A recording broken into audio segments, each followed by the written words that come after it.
Hello ചാനലിന്റെ പുതിയൊരു വീഡിയോയിലേക്ക് എല്ലാവർക്കും സ്വാഗതം. എല്ലാവരും സുഖമായിട്ട് സേഫ് ആയിട്ടിരിക്കുന്നു എന്ന് വിചാരിക്കുന്നു. ഇന്നും ഏകദേശം ഞാൻ കുറച്ച് ദിവസങ്ങൾക്ക് ശേഷം വീണ്ടും പ്രഗ്നന്റ് വുമൺസിന് വേണ്ടിയിട്ട്, പ്രഗ്നന്റ് പാരൻസിന് വേണ്ടിയിട്ട് ഒരു വീഡിയോ ആണ് ചെയ്യാൻ പോകുന്നത്. ഞാനിത് ഓൾറെഡി ചെയ്തിട്ട്, ഇത് റിലേറ്റഡ് ആയിട്ടുള്ള ഒരു വീഡിയോ ഓൾറെഡി ചെയ്തിട്ടുണ്ട്. അതായത് പ്രഗ്നന്റ് ആയതിനു ശേഷം ഇമ്പോർട്ടന്റ് ആയിട്ടുള്ള സ്കാനിങ്സ്, ബ്ലഡ് ടെസ്റ്റ് എന്തൊക്കെയാണെന്നുള്ളത് അതിൽ ഞാൻ ബ്രീഫായിട്ട് ഈ സംഭവത്തിനെ കുറിച്ച് പറഞ്ഞിട്ടുണ്ട്. ഡബിൾ മാർക്കർ ടെസ്റ്റ് അന്ന് ഞാൻ മെൻഷൻ ചെയ്തിരുന്നു ഇതിന്റെ ഡീറ്റെയിൽഡ് വീഡിയോ ചെയ്യാന്നുള്ളത്. ഇത് ഡീറ്റെയിൽഡ് ആയിട്ട് ചെയ്യാനുള്ള കാരണം ഒരുപാട് പേർക്ക് ഇതിന്റെ ഇമ്പോർട്ടൻസ് അറിയും. ഒരുപാട് പേര് ഈ ഡബിൾ മാർക്കർ ടെസ്റ്റ് അവോയ്ഡ് ചെയ്യാറുണ്ട്. ഇത് എന്തിനാണ് ചെയ്യുന്നത്, ഇതിന്റെ ഇമ്പോർട്ടൻസ് എന്താണ് എന്നുള്ളൊരു ബ്രീഫ് ആയിട്ടുള്ള ഒരു വീഡിയോ എനിക്കറിയുന്നതും ഞാൻ ഗെയിൻ ചെയ്ത നോളജ് നിങ്ങളായിട്ട് ഷെയർ ചെയ്യാൻ പോവുകയാണ്. ഇപ്പോൾ ഡബിൾ മാർക്കർ ടെസ്റ്റ് എന്ന് പറയുന്നത് നമ്മുടെ കുട്ടികൾക്ക്, അതായത് പ്രഗ്നന്റ് ആവുന്ന സമയത്ത് ജനിതക വൈകല്യങ്ങൾ, അല്ലെങ്കിൽ ക്രോമസോമൽ ഡിസോർഡേഴ്സ് വല്ലതും ഉണ്ടോ എന്ന് അറിയാൻ വേണ്ടിയിട്ടാണ് മെയിൻ ആയിട്ട് നമ്മൾ ഡബിൾ മാർക്കർ ടെസ്റ്റ് ചെയ്യുന്നത് തന്നെ. ഡബിൾ മാർക്കർ ടെസ്റ്റ് ചെയ്യുന്നത് ഏകദേശം 11 തൊട്ട് 14th വീക്ക്. മെയിൻ റീസൺ തന്നെ ഡബിൾ മാർക്കർ ടെസ്റ്റ് ചെയ്യാനുള്ളതിന്റെ ജനിതക വൈകല്യങ്ങൾ, നമ്മുടെ കുഞ്ഞിന് എന്തെങ്കിലും ജനിതക വൈകല്യങ്ങൾ ഇനീഷ്യലി അറിയാൻ വേണ്ടിയിട്ടാണ് നമ്മൾ ഈ ടെസ്റ്റ് ചെയ്യുന്നത് തന്നെ. പിന്നെ നിങ്ങൾക്ക് ചോദിക്കാം, ഇതല്ലാതെ വേറെ ഓപ്ഷൻസ് ഉണ്ടോ എന്ന്.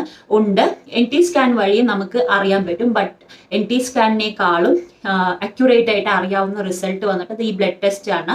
ഈ ബ്ലഡ് ടെസ്റ്റ് എന്ന് പറയുന്നത് നോർമലി നമ്മൾ ഗ്ലൂക്കോസും മറ്റേ നോർമൽ HIV മറ്റേ ബ്ലഡ് ടെസ്റ്റുകളൊക്കെ ചെയ്യുന്നത് പോലെ തന്നെ നമ്മുടെ നോർമൽ ബ്ലഡ് എടുത്ത് ലാബിലേക്ക് ടെസ്റ്റിന് അയക്കുകയാണ് ചെയ്യാറുള്ളത്. സിമ്പിളായിട്ട് പറയുകയാണെങ്കിൽ, നമുക്ക് എന്തെങ്കിലും റിസൾട്ടിൽ അബ്നോർമാലിറ്റീസ് ഉണ്ടോ, അല്ലെങ്കിൽ ഡബിൾ മാർക്ക് ടെസ്റ്റ് ചെയ്തതിന് ശേഷം എന്തെങ്കിലും കുഴപ്പമുണ്ടോ എന്ന് അറിയുന്നത് എങ്ങനെയാണെന്ന് വെച്ച് കഴിഞ്ഞാൽ, നമ്മുടെ ശരീരത്ത് വന്നിട്ട് ഏകദേശം 46 സെൽസുകളാണ്, അതായത് ക്രോമസോണുകൾ സെൽസുകളാണ് ഉള്ളത്. അതിൽ 23 അച്ഛൻ്റെയും 23 അമ്മയുടെയും കൗണ്ട് ആയിരിക്കും.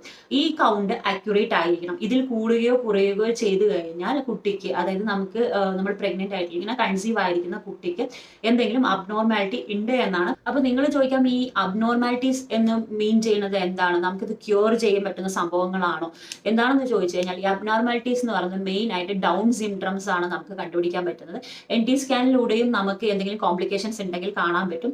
ഈവൻ അതിൽ എന്തെങ്കിലും കണ്ടു കഴിഞ്ഞാലും ഇല്ലെങ്കിലും ഒരുപാട് ഡോക്ടേഴ്സ്മാർ വന്നിട്ട് ഇപ്പോൾ ഡബിൾ മാർക്കർ ടെസ്റ്റ് ചെയ്യാൻ പറയുന്നുണ്ട്. അതിലൂടെ 90 to 95% നമുക്ക് അക്യുറേറ്റ് ആയിട്ട് റിസൾട്ട് കിട്ടാൻ പറ്റും.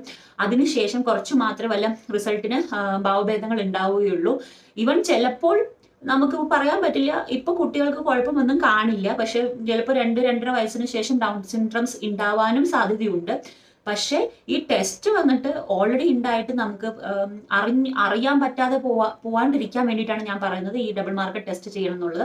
അപ്പൊ ഈ ഡൗൺ സിൻഡ്രംസ് നമുക്ക് മെയിൻ ആയിട്ട് കണ്ടുപിടിക്കാൻ സാധിക്കും. ഡൗൺ സിൻഡ്രംസ് മാത്രമല്ല, എഡ്വേർഡ് സിൻഡ്രംസ്, പാറ്റീവ് സിൻഡ്രംസ്, അങ്ങനെ ഒരു 3-4 തരത്തിലുള്ള സിൻഡ്രംസ് നമുക്ക് ഇതിലൂടെ, ഡിഫറെന്റ് ടൈപ്സ് ഓഫ് സിൻഡ്രംസ് നമുക്ക് ഈ ഒരു ടെസ്റ്റിലൂടെ കാണാൻ സാധിക്കും.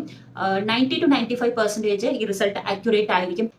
അതുകൂടാതെ വലിയ വലിയ കോംപ്ലിക്കേഷൻസ് വല്ലതും ഉണ്ടോ എന്നുകൂടെ നമുക്ക് അറിയാൻ സാധിക്കും. ആർക്കാണ് വരിക, ഹെൽത്തി ആയിട്ടുള്ള പാരൻസിന് വരുമോ, അതോ എന്തെങ്കിലും ഡിഫിക്കൽട്ടീസ് ഉള്ള പാരൻസിനാണോ വരിക എന്നുള്ളൊരു ക്വസ്റ്റ്യൻ ആയിരിക്കും നിങ്ങൾക്ക് തോന്നുക. ഈ ഡൗൺ സിൻഡ്രംസ് ഉണ്ടാവുന്ന കുട്ടികൾ വന്നിട്ട് ഒന്നുമില്ലെങ്കിൽ പാരൻസിനോ, അല്ലെങ്കിൽ ഓൾറെഡി ജനിച്ച വല്ല സിബ്ലിങ്സ് ഉണ്ടെങ്കിലോ, അല്ലെങ്കിൽ കുടുംബാംഗങ്ങൾക്കോ വല്ലതും ഓൾറെഡി ഡൗൺ സിൻഡ്രംസോ അങ്ങനത്തെ എന്തെങ്കിലും അസുഖങ്ങൾ ഉണ്ടെങ്കിലാണ് ഈ ഒരു കുട്ടിക്കും ഇത് ബാധകമാകുന്നത്. പിന്നെ ഈ റിസ്ക് കൂടാൻ സാധ്യതയുള്ളവർ ഒരുപാട് പേരുണ്ട്. അതായത് അബോർഷൻ ആയവർക്ക്, ഇപ്പോൾ ലേഡീസിന് ഒരുപാട് പേർക്ക് അബോർഷൻ ചാൻസസ് 1-2 പ്രാവശ്യം ആയിട്ടുണ്ട് എന്നുണ്ടെങ്കിൽ അവരുടെ നെക്സ്റ്റ് പ്രഗ്നൻസി കോംപ്ലിക്കേറ്റഡ് പ്രഗ്നൻസി തന്നെയായിരിക്കും. അവർക്ക് ഉണ്ടാവുന്ന കുട്ടികൾക്ക് ഈ ഡൗൺ സിൻഡ്രംസ് ഉണ്ടാവാൻ സാധ്യതയുണ്ട്. അല്ലെങ്കിൽ ഏജ് ഒരുപാടുള്ളവർക്ക്, 30 to 35 ഏജ് വരെ ഉള്ളവർക്ക്, 30 എബോവ് ഉള്ളവർക്ക് വന്നിട്ട് കുട്ടികളിൽ ഇങ്ങനത്തെ കോംപ്ലിക്കേഷൻസ് ഉണ്ടാവാൻ സാധ്യതയുണ്ട്. അതായത് 30 എബോവ് എന്ന് പറഞ്ഞു കഴിഞ്ഞാൽ റിസ്ക് കുറച്ചുണ്ടാവും, 35 എബോവ് പറഞ്ഞു കഴിഞ്ഞാൽ ഒന്നും കൂടെ നല്ല റിസ്ക് ഉണ്ടാവും എന്നുള്ള രീതിയിലാണ് പറയുന്നത്. അതുകൊണ്ടാണ് 30s ബിലോ ആണെങ്കിൽ കോംപ്ലിക്കേഷൻസ് ഇല്ല എന്നല്ല പറയുന്നത്, റിസ്ക് കൂടുതലാണ്. ബിഗിനിങ്ങിൽ മെൻഷൻ ചെയ്തിട്ടുണ്ടായിരുന്നു, നമുക്ക് NT സ്കാനിലൂടെ അറിയാൻ പറ്റാത്ത അബ്നോർമാലിറ്റീസ് ഒക്കെ ഡബിൾ മാർക്കർ ടെസ്റ്റിലൂടെ വ്യക്തമായിട്ട് അറിയാവുന്നതാണ്. 11 to 14 വീക്സ് വരെയാണ് ഈ ബ്ലഡ് ടെസ്റ്റിന്റെ കാലാവധി എന്നുള്ളത്. ആ സമയത്ത് മിസ്സായവർക്ക് പിന്നെ എടുക്കാൻ സാധിക്കില്ല.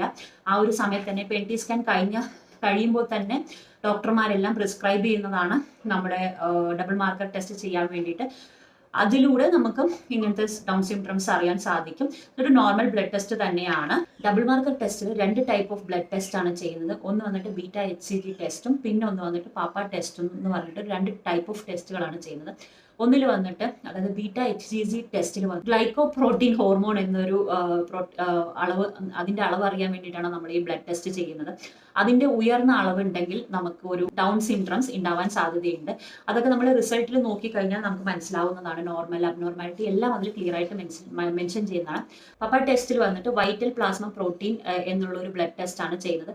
അതിന്റെ അളവ് കുറവാണെങ്കിൽ നമുക്ക് ഡൗൺവേർഡ് സിംപ്റ്റംസ്, പാറ്റിക്കൽ സിംപ്റ്റംസ്, അതേപോലെ ഡൗൺ സിംപ്റ്റംസ് ഒക്കെ ഉണ്ടാവാൻ. റിസൾട്ട് വന്നിട്ട് മൈൽഡ്, മോഡറേറ്റ്, റിസ്ക്, അതായത് സിവിയർ എന്നുള്ള രീതിയിലാണ് പറയുന്നത്. മൈൽഡിൽ വന്നിട്ട് നോ റിസ്ക് ആണ്, അത് മോഡറേറ്റിലും സിവിയറിലും വന്നിട്ട് റിസ്ക് ഉണ്ട് എന്നാണ്. അതായത് റിസ്ക് ഉണ്ട് എന്ന് വെച്ച് കഴിഞ്ഞാൽ സിംപ്റ്റംസ് ഉണ്ടാവാനുള്ള സാധ്യതയുണ്ട് എന്നാണ്. ഇത് വന്നിട്ട് NT സ്കാനും അതേപോലെ ഈ ഡബിൾ മാർക്കർ ടെസ്റ്റിന്റെ റിസൾട്ടും രണ്ടും കൂടെ കമ്പയർ ചെയ്തിട്ടായിരിക്കും ഡോക്ടർമാർ ഇതിന്റെ ഒരു റിസൾട്ടിലേക്ക് വരിക. ഈ ഡബിൾ മാർക്കർ ടെസ്റ്റ് ചെയ്ത് ഒരു 1 വീക്കിനുള്ളിൽ നമുക്ക് ഡബിൾ മാർക്കർ ടെസ്റ്റിന്റെ റിസൾട്ട് കിട്ടുന്നതായിരിക്കും. നാട്ടിലൊക്കെ ചിലപ്പോൾ 10 ഡേയ്സ് ഒക്കെ ആവാറുണ്ട്, പക്ഷെ ബാംഗ്ലൂരിലൊക്കെ ബിഫോർ 5 ഡേയ്സ് റിസൾട്ട് കിട്ടാറുണ്ട്. അടുത്ത സിനാരിയോ എന്ന് പറയുന്നത് ഈ ഡബിൾ മാർക്കർ ടെസ്റ്റും NT സ്കാനും ഒക്കെ കമ്പയർ ചെയ്തിട്ട് കണ്ടിന്യൂ ചെയ്യാൻ പറ്റാത്ത സിറ്റുവേഷൻ ആണെങ്കിൽ, അതായത് ഇപ്പോൾ ഭയങ്കര സിവിയർ ആണ്, കുഞ്ഞ് ജനിച്ചതിന് ശേഷവും ഭയങ്കര കോംപ്ലിക്കേഷൻസ് ഉണ്ടാവും, ഈവൻ പ്രഗ്നൻസി ത്രൂ കോംപ്ലിക്കേഷൻ ഉണ്ടാവും എന്നുള്ള സിവിയർ കേസസിൽ പല ഡോക്ടർമാരും അബോഷൻ പറയാറുണ്ട്. അതുകൊണ്ടാണ് ഈ 11 to 14 വീക്സിനുള്ളിൽ ഈ സംഭവങ്ങളൊക്കെ ചെയ്യുന്നത്. ഒരുപാട് ഗ്രോത്ത് ആയതിനു ശേഷം നമുക്കിത് കണ്ടിന്യൂ ചെയ്യാൻ പറ്റാത്ത സിറ്റുവേഷൻസ് ആണെങ്കിൽ ഒരുപാട് കോംപ്ലിക്കേഷൻസ് അമ്മയ്ക്കും കുഞ്ഞിനും ഉണ്ടാവുന്നതായിരിക്കും. കുഞ്ഞിന് മാത്രമായിരിക്കില്ല, അമ്മയ്ക്കും ഒരുപാട് കോംപ്ലിക്കേഷൻസ് ഉണ്ടാവാൻ സാധ്യതയുണ്ട്. അതുപോലെ തന്നെ ഇപ്പോൾ ചിലരുടെയൊക്കെ ഈവൻ കൗൺസിലിംഗ് ഒക്കെ തരാറുണ്ട് കേട്ടോ. ഇപ്പോൾ ഡൗൺ സിൻഡ്രോംസ് ഉള്ള കുട്ടികളാണെങ്കിലും ചിലവർ റിസീവ് ചെയ്യാൻ ഒരുപാട് കാലത്തിന് ശേഷം കുഞ്ഞുങ്ങൾ ഉണ്ടാവുന്നവരൊക്കെ ചിലർ റിസീവ് ചെയ്യാൻ അതിന് ഒരു ഇതുണ്ടാവും. ചിലപ്പോൾ അവർ അതിന് വേണ്ടിയിട്ടുള്ള കൗൺസിലിംഗ് ഒക്കെ ചില ഹോസ്പിറ്റൽസ് കൊടുക്കുന്നുണ്ടെന്ന് പറയപ്പെടുന്നുണ്ട്. ഈ ഡൗൺ സിൻഡ്രോംസ് അല്ലാതെ അമ്മയ്ക്ക് രക്തസമ്മർദ്ദം, അതേപോലെ അണുബാധ ഉണ്ടാവാൻ സാധ്യതയുണ്ടോ, അങ്ങനത്തെ ഒരുപാട് കോംപ്ലിക്കേഷൻസ് നമുക്ക് അറിയാൻ സാധിക്കും. ഇങ്ങനെ ഇതിൽ ഒരുപാട് പ്ലസ് പോയിന്റ്സ് ആണുള്ളത്. കുഞ്ഞിന് രക്തസമ്മർദ്ദം, അതേപോലെ വളർച്ചക്കുറവ്, അതൊക്കെ അവർക്ക് ഇതിലൂടെ അറിയാനും സാധിക്കും. ഡൗൺ സിൻഡ്രോംസ് മാത്രമല്ല, കുഞ്ഞിന്റെ വളർച്ചക്കുറവ്, രക്തസമ്മർദ്ദം, ഇങ്ങനത്തെ സംഭവങ്ങളൊക്കെ അറിയാനും സാധിക്കും. അത് അവർക്ക് ട്രീറ്റ്മെന്റ് ചെയ്യാനും സാധിക്കും. അപ്പോൾ ബിഗിനിങ്ങിൽ നമുക്ക് ട്രീറ്റ്മെന്റ് സ്റ്റാർട്ട് ചെയ്യാൻ പറ്റും. അമ്മയ്ക്കുള്ള കെയറിങ്ങും കുഞ്ഞിനുള്ള കെയറിങ്ങും ഒരുപോലെ ഡബിൾ മാർക്കർ ടെസ്റ്റിലൂടെ നമുക്ക് ചെയ്യാൻ സാധിക്കും. സോ ഇത്രയൊക്കെയാണ് ഞാൻ അറിഞ്ഞതും കേട്ടതും എൻ്റെ ഒരു പ്രഗ്നൻസിയിൽ ഞാൻ മനസ്സിലാക്കിയതുമായിട്ടുള്ള ഡബിൾ മാർക്കർ ടെസ്റ്റിന്റെ ഒരു രീതി എന്ന് പറയുന്നത്. അപ്പോൾ എൻ്റെ ഒരു അഭിപ്രായത്തിൽ ആരും ഡബിൾ മാർക്കർ ടെസ്റ്റ് അവോയ്ഡ് ചെയ്യരുത്. ഇന്നൊക്കെ ഓൾമോസ്റ്റ് എല്ലാ ഡോക്ടർമാരും ഡബിൾ മാർക്കർ ടെസ്റ്റ് ചെയ്യാൻ പറയുന്നുണ്ട്. അപ്പോൾ നമുക്കൊരു സേഫ് ആയിട്ടുള്ള ഡെലിവറി അല്ലെങ്കിൽ സേഫ് ആയിട്ടുള്ള കുഞ്ഞും അമ്മയും ജനിക്കാൻ വേണ്ടി നമ്മൾ ഡോക്ടർമാർ പറയുന്ന ടെസ്റ്റുകളൊന്നും അവോയ്ഡ് ചെയ്യാതെ ചെയ്യുക എന്നുള്ളതാണ് ചെയ്യേണ്ടത്. കാരണം അവരും നമുക്കൊരു ഹെൽത്തി പ്രഗ്നൻസിയാണ് ആഗ്രഹിക്കുന്നത്. അപ്പോൾ ഇതാണ് ഇന്നത്തെ എൻ്റെ ഒരു ടോപ്പിക് എന്ന് പറയുന്നത്. അപ്പോൾ ഈ വീഡിയോ ഇഷ്ടമായി കഴിഞ്ഞാൽ എല്ലാ അമ്മമാരും സേഫായിട്ടും, അല്ലെങ്കിൽ എൻ്റെ അച്ഛന്മാരും അമ്മമാരും പ്രഗ്നൻ്റ് ആവാൻ പോകുന്നവരും പ്രഗ്നൻ്റ് ആയവരും ഹെൽത്തി ആൻഡ് സേഫ് ആയിട്ട് ഇരിക്കുക. സോ ഈ വീഡിയോ ഇഷ്ടമായെങ്കിൽ ലൈക്ക് ചെയ്യുക, ഷെയർ ചെയ്യുക, സപ്പോർട്ട് ചെയ്യുക. ഇനിയും ഇങ്ങനത്തെ യൂസ്ഫുൾ ആയിട്ടുള്ള എനിക്ക് കുറച്ച് അറിവുള്ള ടോപ്പിക്ക് നിങ്ങളുമായിട്ട് ഷെയർ ചെയ്യാൻ എനിക്ക് അവസരം ഉണ്ടാവട്ടെ എന്ന് വിചാരിക്കുന്നു. സോ എല്ലാവരോടും റിക്വസ്റ്റ് ചെയ്യുകയാണ്, സബ്സ്ക്രൈബ് ചെയ്യാത്തവരുണ്ടെങ്കിൽ ഒന്ന് സബ്സ്ക്രൈബ് ചെയ്യുക, ബെല്ലൈക്കൺ ഒന്ന് പ്രസ് ചെയ്യുക. So Tata, bye bye, take care.